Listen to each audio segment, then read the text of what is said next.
বিশ্বের বিভিন্ন দেশে ঈদ কবে তা নিয়ে চলছে শোরগোল। এরই মধ্যে দু একটি দেশ ঈদের তারিখও ঘোষণা করেছে। তবে বাংলাদেশে রোববার চাঁদ দেখা কমিটির বৈঠকের পর ঈদের তারিখ জানা যাবে। কিন্তু এরই মধ্যে বাংলাদেশের ঈদ নিয়ে বিতর্ক শুরু হয়েছে।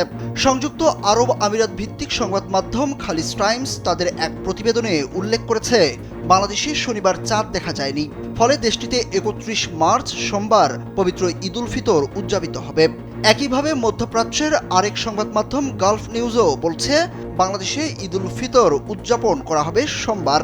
তবে কোনো নিউজেই কোনো সূত্র উল্লেখ করা হয়নি। কিভাবে তারা এই তথ্য পেল তা খবরের কোনো অংশেই নিশ্চিত করা হয়নি। অন্যদিকে ভারতীয় সংবাদ মাধ্যম হিন্দুস্তান টাইমস জানিয়েছে, বাংলাদেশে সোমবারই ঈদ উল ফিতর উদযাপিত হবে। সূত্র হিসাবে তারা এক্সে দেয়া ইন্টারন্যাশনাল অ্যাস্ট্রোনমি সেন্টারের পোস্টকে ব্যবহার করেছে।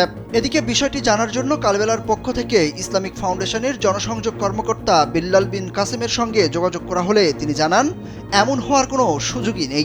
কারণ ইসলামিক ফাউন্ডেশনের পক্ষ থেকে আগে জানানো হয়েছে রোববার চাঁদ দেখা কমিটির বৈঠক হবে। কিন্তু কোনো সূত্র ছাড়াই খালিজ টাইমস, গালফ নিউজ সহ যেসব গণমাধ্যম এই প্রতিবেদন করেছে তার কোনো ভিত্তি নেই।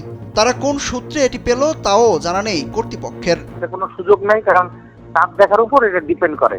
মানে টোটালি চাঁদ দেখার উপরে এখানে কি হবে, এই সাবকন্টিনেন্টে আমাদের এই কমিটি বসবে কালকে, আগামীকাল, তারপরে তারা সিদ্ধান্ত নেবে। এটা ক্ষতি হবে ঈদ হয়েছে আজকে আমাদের এখানে হবে তা না, একদিন পরেও হয়েছে আমাদের এখানে। দেখা গেল চাঁদ না দেখা গেলে ৩০ রোজা পূর্বে। ইসলামিক ফাউন্ডেশন সূত্রে জানা গেছে, রোববার দেশের আকাশে শাওয়াল মাসের চাঁদ দেখা গেলে পরের দিন সোমবার ঈদ উল ফিতর উদযাপিত হবে। তবে এদিন বাংলাদেশের কোথাও চাঁদ দেখা না গেলে সোমবার রমজান মাসের ৩০ দিন পূর্ণ হবে।